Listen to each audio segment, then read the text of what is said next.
Bible తెరిచి లోకస్వార్త 5వ అధ్యాయము 1వ వచనం చదువుతున్నాను. లోకస్వార్త 5వ అధ్యాయం 1వ వచనం. జనసమూహము దేవుని వాక్యం వినుచు ఆయన మీద పడుచుండగా ఆయన గిన్నెసెరతు సరస్సు తీరమున నిలిచి ఆ సరస్సు తీరమున 2 దోణులు చూచాను. జాలరులు వాటిలో నుండి దిగి తమ వలలు కడుగునుచుండేవి. ఆయన దోణిలో సీమోనుదైన ఒక దోణి ఎక్కి ధైర్యం నుండి కొంచెం త్రోయమని అతన్ని అడిగి కూర్చుండి దోణిలో నుండి జనసమూహమును బోధించుచుండేది. ఆయన బోధించిన చాలించిన తర్వాత, నీవు దోణిని లోతునకు నడిపించి చేపలు పట్టుటకు మీ వలలు వేయుడని సీమోనుతో చెప్పగా, సీమోను ఏలినవాడా, రాత్రంతా మేము ప్రయాసపడుతుంది కానీ మాకేమీ దొరకలేదు. ఆయన నీ మాట చెప్పిన వలలు వేతుమని ఆయనతో చెప్పాను. వారు అలాగూ వేసి విస్తారమైన చేపలు పట్టేది.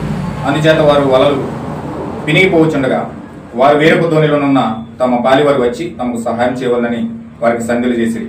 వారు వచ్చి 2 దోణిలు మునిగినట్లు నింపిరి. సీమోను పేతురు అది చూసి యేసు మోకాల ఎదుట సాగిలపడి, ప్రభువా, నన్ను విడిచిపోము, నేను పాపాత్ముడని చెప్పాను. ఏలయనగా వారు పట్టిన చేపల రాశికి అతడును అతనితో కూడా ఉన్న వారందరూ విస్మయం పొందిరి. అలాగున సీమోనుతో కూడా పాలివారిని ఆయన జెబెదయి కుమారులకు యాకోబును యోహానును విస్మయం పొందిరి. అందుకు యేసు, భయపడకుము, ఇప్పటి నుండి నీవు మనుషులను పట్టువాడవేందు అని సీమోనుతో చెప్పాను. వారు దోణిలను దరికి చేర్చి సమస్తమును విడిచిపెట్టి ఆయనను వెంబడించిరి.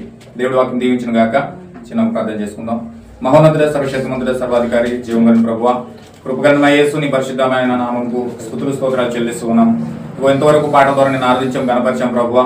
ఓ దేవ, ఇప్పుడు నీ వాక్య భాగంలో వెళ్తూ ఉండగా నీవు ఈ వాక్యం మాకు విరవండి ప్రభువా.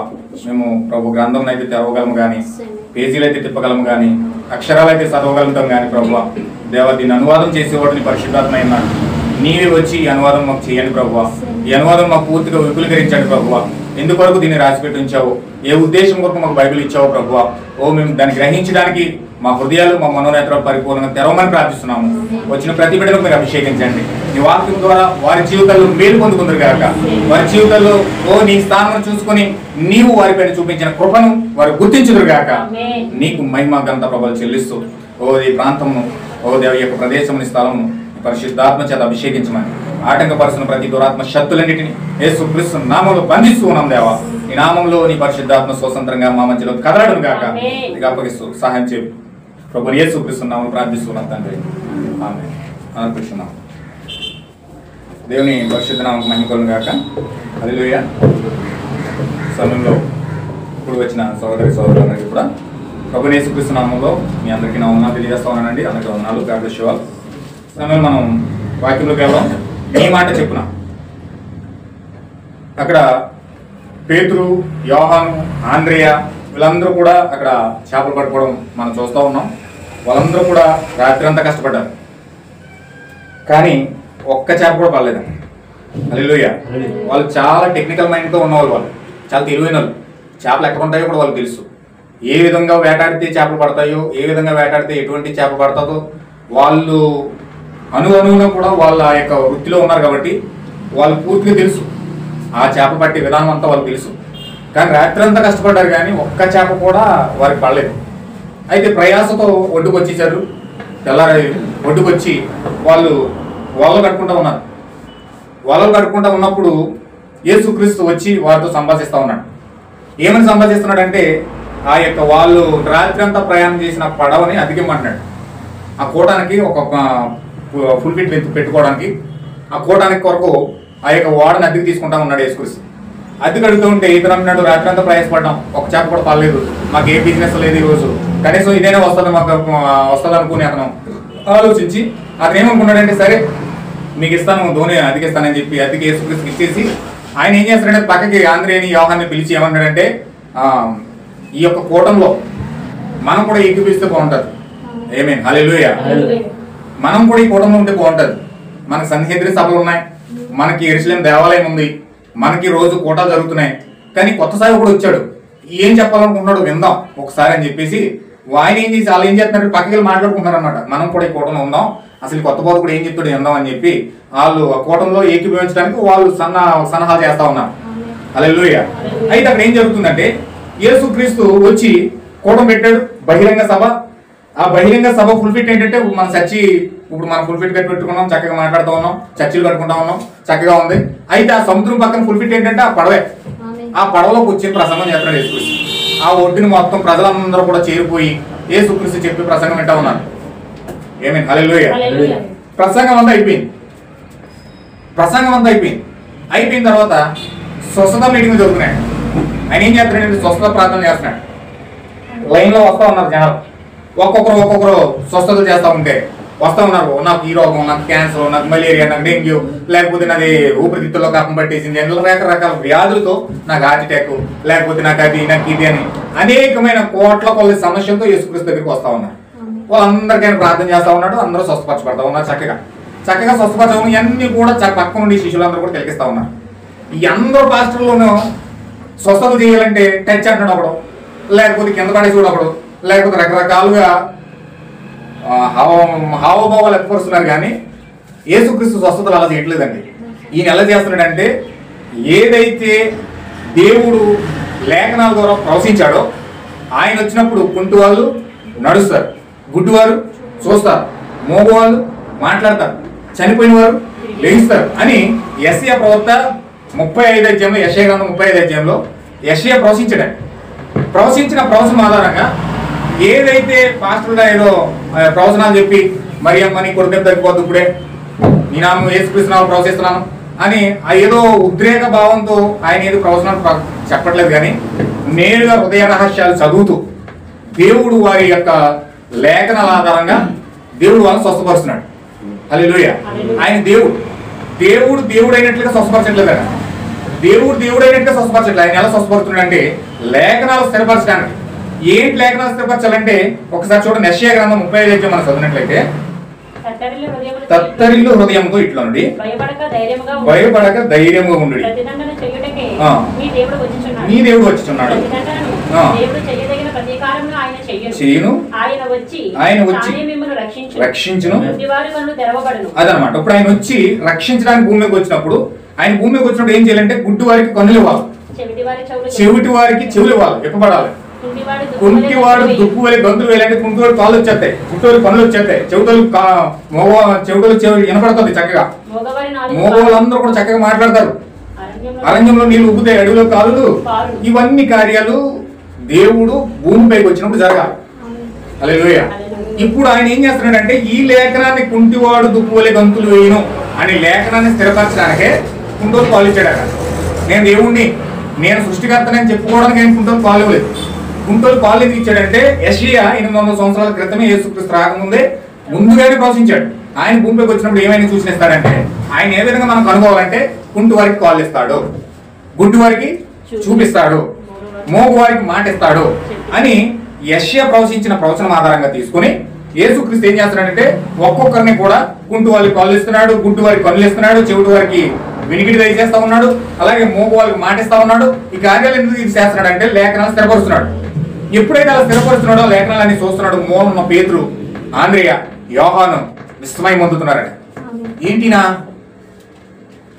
ఇప్పటి వరకు ఎవరు కూడా కుంటోలు కాలు ఇవ్వలేదే, ఏ పాస్టర్ ప్రార్థన చేసినా కుంటోలు కాలు రాలేదు, ఏ పాస్టర్ ప్రార్థన చేసినా గుంటోడు కళ్ళు రాలేదు, ఏ పాస్టర్ ప్రార్థన చేసినా చచ్చిపోయిన వాళ్ళు ఎరలేదు, ఏ పాస్టర్ ప్రార్థన చేసినా మోగోడు మాట రాలేదు.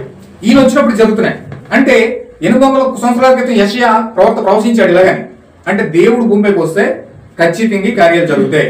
ఆయన ఎవరో కాదు, ఈయనే దేవుడు, ఈయనే ఈ మెస్సియా, ఈయనే క్రీస్తు అని ఎప్పుడైతే వాళ్ళ యొక్క కళ్ళు పరిపూర్ణంగా తెరవబడ్డాయో వెంటనే వాళ్ళ వలలన్నీ కూడా అక్కడ పడేసి యేసుక్రీస్తుని వెంబడించడానికి సిద్ధపడ్డారు. హల్లెలూయా. దేవుని మహిమ కలుగును గాక. అయితే ఇక్కడ మనం చూడవలసిన కార్యాలు ఏంటంటే కొన్ని కార్యాలు మనం ఇక్కడ చూద్దాం. కొన్ని కార్యాలు దేవుడు మనం బయలుపరచాలి. అయితే వీళ్ళు ఆయన చేసిన సూచన బట్టి, ప్రవక్తలు ప్రవచించిన ప్రవచనాలు బట్టి ఆ వచ్చిన మెస్సియాని చూసి గుర్తించి ఆయన వెంబడించడానికి సిద్ధపడ్డారు. కానీ అక్కడ ఉన్న శాస్త్రులు, పరిసయ్యులు, సదుకాయులు. శాస్త్రులు అంటే ఎవరంటే శాస్త్రం బాగా తెలిసిన వాళ్ళు, పరిసయ్యులు అంటే ఎవరంటే బాగా పాస్టర్ పండితులు అనమాట, బిషప్లు అనమాట. అలాంటి వాళ్ళందరూ కూడా ఏకమై యేసుక్రీస్తు దగ్గరికి వచ్చి వాళ్ళు ఏమడుగుతున్నారంటే యేసుక్రీస్తు దగ్గరికి వచ్చి చూడండి ఒకసారి మత్తయి సువార్త 16 అధ్యాయం 1వ వచనం చదువుతాం. ఇవాళ నాకు సబ్జెక్ట్ మీరు పట్టుకోవాలి. క్లారిటీగా కొన్ని విషయాలు నేను చెప్పాలనుకుంటా ఉన్నాను. పరిశుద్ధాత్మ మీకు పూర్తిగా బయలుపరచాలని ప్రార్థన చేస్తా ఉన్నాను. హల్లెలూయా. పట్టుకోండి కొన్ని విషయాలు. మత్తయి సువార్త 16 అధ్యాయం 1వ వచనం చదువు. అప్పుడు పరిసయ్యులను సదుకాయులను వచ్చి ఆయనను శోధించినప్పుడు ఆకాశం నుంచి ఒక సూచక్రియను తమకు చూపుమని ఆయన అడుగుగా ఆయన ఇట్లా సాయంకాలమున మీరు ఆకాశం ఎర్రగా ఉన్నది కనుక వర్షం కురవడానికి ఉదయం ఆకాశం ఎర్రగా మబ్బుగా ఉన్నది కనుక మనం సాధారణంగా ఆకాశం వైపు చూసి మొబైల్ రే బాబు ఇలా వర్షం వచ్చేద్దని చెప్తాం. మబ్బులు పడుతున్నాయంటే అక్కడ ఉరుముతున్నాయంటే మెరుపులు వస్తున్నాయంటే ఈ రోజు ఖచ్చితంగా వర్షం వచ్చేద్దని ఆకాశం చూసి ఆటోమేటిక్గా వాతావరణం చూసి గాలి చూసి మనం అంచనా వేసి చెప్తాం. ఎర్రగా ఉన్నప్పుడు ఇలా పచ్చగా చక్కగా వాతావరణం ఉందనుకో వర్షమే రాదు ఇవాళ బాగుంది వాతావరణం అని మామూలుగా చెప్తాం. కానీ ఆకాశ వైఖరి మనం వివేచించగలుగుతాం. కానీ ఈ కాలం యొక్క సూచనను మీరు వివేచింపలేరు. వ్యభిచారులైన చెడ్డతరము వారు సూచక్రియ అడుగుతున్నారు. అయితే యోనాను కూర్చుని సూచక్రియే గాని మరి ఏ సూచక్రియ వారికి అనుగ్రహింపబడదని వారితో చెప్పి వారిని విడిచి వెళ్ళిపోయాను. ఈ రోజు నా మెసేజ్ ఏంటంటే అంత్యకాలం యొక్క సూచన. హల్లెలూయా. ఈ రోజు నేను చెప్పబోయే మెసేజ్ యొక్క అంశం ఏంటంటే అంత్యకాలం యొక్క సూచన.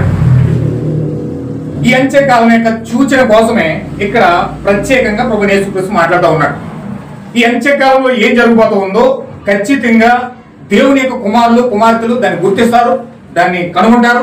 దాన్ని పూర్తిగా వెంబడించడానికి వాళ్ళ హృదయాలు తెరవబడి ప్రత్యక్షపరచబడిన వాక్యాన్ని వాళ్ళు వెంబడించడానికి వారు మనస వాచ కర్మన పూర్తిగా వారు ప్రాణాత్మ శరీరాలు పూర్తిగా సమర్పించుకుని వాక్యాన్ని వెంబడించడానికి పూర్తి సన్నద్ధులు అవుతారు.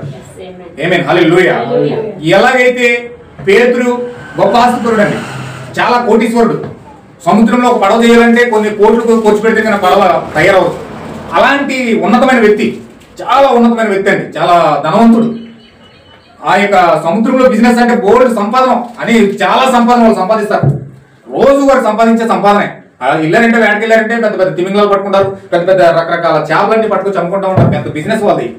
కానీ ఎప్పుడైతే యేసుక్రీస్తును వాళ్ళు చూశారో, యేసుక్రీస్తు వారితో ఎప్పుడైతే మాట్లాడాడో, ఆ యొక్క స్వరం ఎప్పుడైతే వాళ్ళు విన్నారో, వాళ్ళు వెంటనే వాళ్ళు వలలకు వదిలేశారు, వారి పడవకు వదిలేశారు, వారి కుటుంబాలు వదిలేశారు, వారి జీవితాలన్నీ పక్కన పెట్టేసి మా సర్వస్వం అంతా యేసుక్రీస్తే అన్నట్టుగా వెంబడించడానికి ఆయన కూడా వెళ్ళిపోయారు. ఎవరైనా అనుకుంటారు వీళ్ళు పిచ్చి పట్టేసింది అంటారు బాబు, వీళ్ళకి ఏదో వచ్చి 4 మాటలు చెప్తే ఏకంగా మొత్తం ఇల్లు అన్ని మర్చిపోయి బిజినెస్ వదిలేసి మొత్తం అంతా వదిలేసి ఆయన వెనకాల వెళ్ళిపోయి ఏం చెప్పాడు, ఏం రాసి ఏముంది పెట్టి వేసి అక్కడ చేసేసాడు అనుకుంటారు. సహజంగా మనుషులు రకరకాల మాటలు మాట్లాడతారు.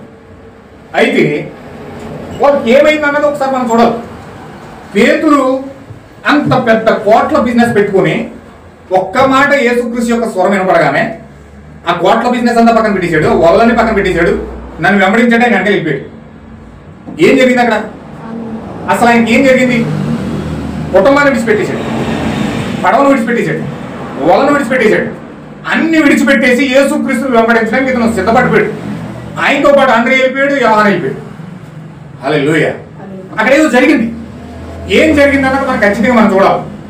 చూస్తే ఖచ్చితంగా మనం కూడా ఒక నిర్ణయం వస్తాం. చూస్తే మనము కూడా పేతురు ఏదైతే పొందుకున్నాడో, పేతురు ఏదైతే చూడగలిగాడో ఆత్మ ద్వారా, దానిని మనము కూడా ప్రత్యక్షత ద్వారా ఆత్మ ద్వారా చూడడానికి దేవుడు అనుమతిస్తూ ఉంటాడు. హల్లెలూయా. అయితే ఈ రోజు ఖచ్చితంగా మనం కొన్ని విషయాలు మనం చూస్తే, వాక్యం ద్వారా మనకు కొన్ని విషయాలు మనం చూస్తే అసలు పేతురు ఏం పొందుకున్నాడో మనమే పొందుకోవడం అర్థమవుతుంది. హల్లెలూయా. చూడండి, ఈ సద్దుకాయలు పరిసయ్యులు యేసుక్రీస్తు దగ్గరికి వచ్చి ఏమడుగుతున్నారంటే, నువ్వు మెస్సీయా అంటున్నావు కదా, నువ్వు క్రీస్తు అంటున్నావు కదా, దేవుని నుంచి వచ్చిన దేవుడు కుమారుడు అంటున్నావు కదా, మనిషి కుమారుడు అని చెప్పుకుంటున్నావు కదా, మేము నిన్ను నమ్మునట్లుగా నీవే దేవుడు అని మాకు కనపరుచుకోవడానికి, నీవే క్రీస్తు అని మాకు కనపరుచుకోవడానికి మాకు ఆకాశం నుంచి మాకు ఒక సూచన కావాలంట. హల్లెలూయా. ఇది అంత విచిత్రంగా ఉందో చూడండి. యేసుక్రీస్తు భూమి మీద వచ్చి యెషయా ప్రవచించినట్టు కుంటోకి కాలు ఇచ్చాడు, గుడ్డోకి చూపించాడు, చనిపోయిన వాడు లేపాడు, మోగోకి మాటిచ్చాడు. ఆ సూచన సరిపోదండి వాళ్ళకి. భూమిపై క్రీస్తు వచ్చినప్పుడు ఈ కార్యాలు చేస్తాడని ముందుగానే యెషయా చెప్పాడు. చెప్పింది చెప్పినట్టుగానే ఆయన చెప్పిన లేఖనాల ప్రకారమే ఆ లేఖనాన్ని స్థిరపరచడానికి ఆయన వచ్చి గుడ్డోలు కళ్ళు ఇచ్చాడు, కుంటోలు చూపించాడు, మోగోలకు మాటిచ్చాడు. ఆ లేఖనాలు ఎప్పుడైనా వాళ్ళు చూసారో వాళ్ళు గుర్తుపట్టాలి, యెషయా ప్రవచించిన ప్రవచనం ఆధారంగా ఈ వ్యక్తి చేస్తా ఉన్నాడు. యెషయా ప్రవచించిన మెస్సీయా ఎవరో కాదు, ఈయనే. మన కళ్ళెదుటిగా ఉన్న ఈయనే ప్రభువు యేసుక్రీస్తే మెస్సీయా అయి ఉన్నాడు అని వారు కళ్ళారా చూసి దాన్ని కనుగోవాలి. హల్లెలూయా. ఈ రెవల్యూషన్ శిష్యులకు వచ్చింది కానీ ఈ సద్దుకేయులకు పరిచయలకు రాలేదు. వీళ్ళు వచ్చేమడుతున్నారంటే ఎన్ని సూచక్రియలు చేసినా వీళ్ళు ముందు వాళ్ళు ఏమంటారంటే ఇంకా మాకు ఆకాశం నుంచి చూసినప్పుడు చూపించంటున్నారు. అప్పుడు యేసుక్రీస్తు వాళ్ళు ఏమన్నారు తెలుసండి, ఆకాశం వైఖరి చూసి మీరు ఎర్రగా ఉంటే వర్షం రాదని, మొబ్బడితే వర్షం వస్తుందని చక్కగా మీరు వివేచిస్తారు కానీ ఈ కాలం యొక్క సూచన మీరు కనుగొనలేరు అన్నాడు ఆయన. హల్లెలూయా. ఏమన్నాడండి? ఈ కాలం యొక్క సూచన ఆయనే ఒక సూచన ఉన్నాడు. ఆయనే ఒక సూచన. ఏంట సూచన అంటే ఆయన వచ్చినప్పుడు ఏ కార్యాలు అయితే చెయ్యాలని ప్రవక్తలు ప్రవచించారో ఆ ప్రవచనాల ఆధారంగా ఆయన చేస్తా ఉన్నాడు. అదే ఒక సూచనకి. హల్లెలూయా. యేసయ్య ప్రవచించాడు. ఏమన్నాడంటే కన్యక గర్భవతి అయి కుమారుని కనును, ఆయనకి ఇమ్మానుయేలను పేరు పెట్టబడును అని ఎప్పుడైతే చెప్పాడో ఆ గాబ్రియల్ దూత ఏం చెప్తుందో తెలుసండి నాకు ఇక్కడ యేసయ్యకి అదే సూచన అన్నాడు. ఏంటి సూచన? గొర్రెల కాపలతో మాట్లాడుతూ ఆ దూత ఏం చెప్తుందంటే ఒక శిశువు పొత్తిగుడ్డలతో చుట్టబడి పశువుల తొట్టులో పరుండబెట్ట మీరు చూస్తారు. అదే మీకు సూచన. ఏంటా సూచన? ఒక శిశువు పొత్తిగుడ్డలతో, పొత్తిగుడ్డలు అంటే మీకు తెలుసు, పొత్తిగుడ్డలు అంటే ఎద్దులు ఎడ్ల బండి ఉంటుంది కదండి, ఎడ్ల బండికి కాడి కింద ఎడ్డుకి నలిగిపోకుండా, ఈపు నలిగిపోకుండా గుడ్డ పెడతారు అనమాట. కాడికిని ఆ ఎడ్డుకి మధ్యలో ఆ గుడ్డ పెడతారు. అది నల్లగా మాడిపోద్ది. ఆ యొక్క కర్రకని ఎద్దుకి మధ్యలో నల్లగా మాడిపోతుంది అనమాట. దాన్ని పొత్తుగుడ్డ అంటారు. అది పశువుల పాకలో పుడితే అక్కడ పుట్ట ఆయన చుట్టడానికి ఏ గుడ్డలు లేవు. పక్కింట్లోకి అడిగితే మాకు లేవన్నారు, ఎదురింట్లో అడిగితే మాకు లేవన్నారు. ఎవరు అడిగినా కనీసం క్లాత్ కూడా ఇవ్వలేదు, కనీసం స్థలం కూడా ఇవ్వలేదు. ఎవరు కూడా ఏ స్థలం కూడా చూపించడానికి వాళ్ళు ఇష్టపడలేదు. అయితే ఆయన రోడ్డు మీద పుట్టేశాడు. ఆ పుట్టిన ఆయన తీసుకెళ్లి పశువుల పాకలో పొరను పెట్టారు. ఆ పశువుల పాకలో ఆ ఉమ్మనీరు అదంతా తొడవడానికి ఏమీ లేదు. బిడ్డ పుట్టినంటే చక్కగా ఉమ్మనీరు అంతా తీసేసి వేడి వేడి నీళ్ళు కాసి చక్కగా స్నానం చేసి చక్కగా నీట్గా అన్ని తయారు చేసి తల్లి ఒళ్ళో కొడుకు పెడతారు. కానీ ఇక్కడ యేసుక్రీస్తు బిడ్డ పుట్టిన తర్వాత కనీసం స్నానం చేయడానికి వేడి నీళ్ళు లేవు. ఒక పక్క తొడవడానికి ఉమ్మనీరు అంతా పట్టేసి ఉంటుంది. ఆ ఉమ్మనీరు అంతా తొడవడానికి క్లాతులు లేవు.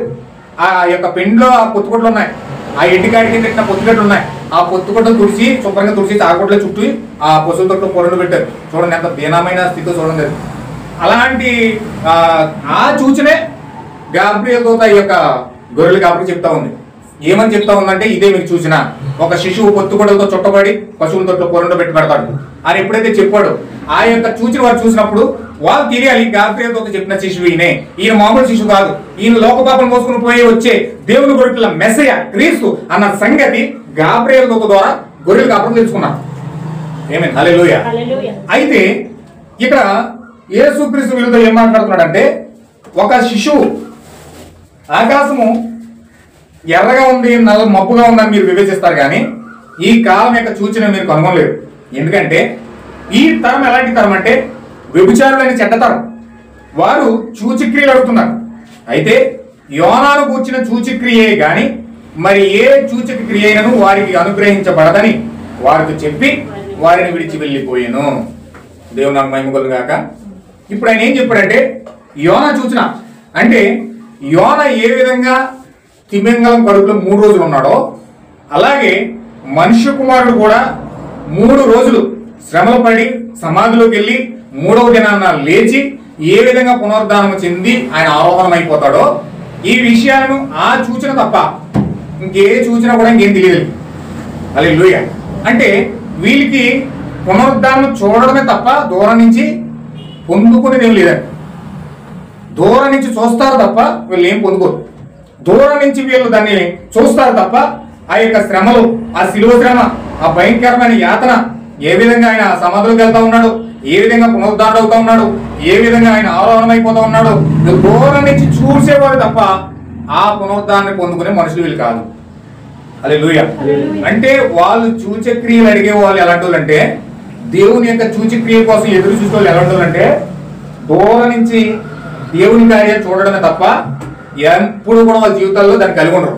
అది అక్కడ గుంటూరు నడిచాడంట, అక్కడ గుంటూరు చూసాడంట, అక్కడ మూకుడు మాట్లాడాడంట అని ఏదో టీవీలో చూసో యూట్యూబ్లో చూసో ఆ వాళ్ళకి వాళ్ళే డిస్కస్ చేసుకుని మాట్లాడుకుంటారు. కానీ వీళ్ళ జీవితాల్లో ఏ మాత్రం కూడా పరిశుద్ధాత్మ క్రియలు అనేవి చూడరు. అసలు పరిశుద్ధాత్మ యొక్క అభిషేకం అంటే వీళ్ళకి తెలియదు. వీళ్ళ జీవితాల్లో దాన్ని అనుభవించరు. ఎందుకంటే వీళ్ళకి సూచక్రియలు కావాలి, అద్భుతాలు కావాలి కానీ తప్ప దేవుడు ఏమై ఉన్నాడో అన్న సంగతి వీళ్ళు పూర్తిగా పొందుకోవడానికి కానీ దాన్ని చేర్చుకోవడానికి కానీ వీళ్ళు ఇష్టపడరు. హల్లెలూయా. చూడండి ఇక్కడ ఆయన చెప్తా ఉన్నాడు, యేసుక్రీస్తు వారి దగ్గర మాట్లాడుతూ ఉన్నాడు. ఆయన శిష్యులు అందరికి వచ్చి రొట్టెలు తెచ్చుకోవడానికి మరిచి అప్పుడు యేసు చూచుకోండి, పరిసయ్యులు సద్దుకయ్యులను వారి పులిసిన పిండిని గురించి జాగ్రత్త పడదని వారితో చెప్పాను. కాగా వారు మనం రొట్టెలు తేనందం కదా తమలో తాము ఆలోచించుకొని ఉండేది.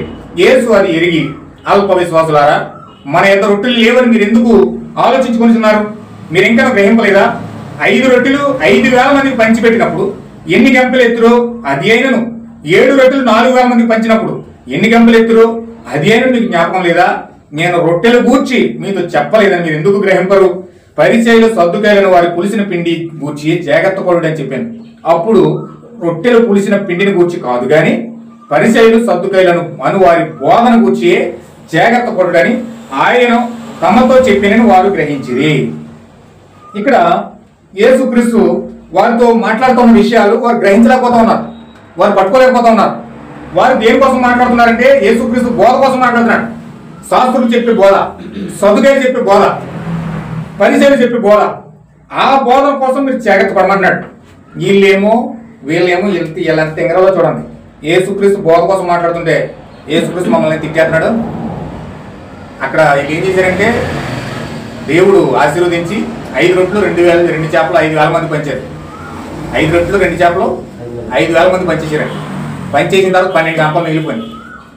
అందరికి తినేగా మిగిలిపోయి 12 గంపలు. వీళ్ళు ఏం చేశారంటే మతిమరుపులు అందరూ ఎక్కువ, ఈ శిష్యులందరూ యేసుక్రీస్తు చుట్టూ ఉన్న శిష్యులందరూ మతిమరుపులు అనమాట. 12 గంపలు ఆ పంచిపెట్టిన స్థలంలో మర్చిపోయి అక్కడికి వచ్చేసారు. అంటే సముద్రం పక్కన ఇంకొక దగ్గరికి వెళ్ళిపోయారు. అప్పుడు గుర్తొచ్చింది. ఆ వదిలేసి వెళ్ళిపోయిన తర్వాత దూరం వెళ్ళిపోయిన తర్వాత అప్పుడు గుర్తొచ్చినాయి. అయ్యో మర్చిపోయి యేసుక్రీస్తు మాట్లాడంటే తిడతా ఉంటే ఇలా అనుకుంటారనమాట. యేసుక్రీస్తు మనల్ని ఎందుకు తిడుతున్నారు అనుకున్నాం? పక్కన వదిలినాడు అనమాట.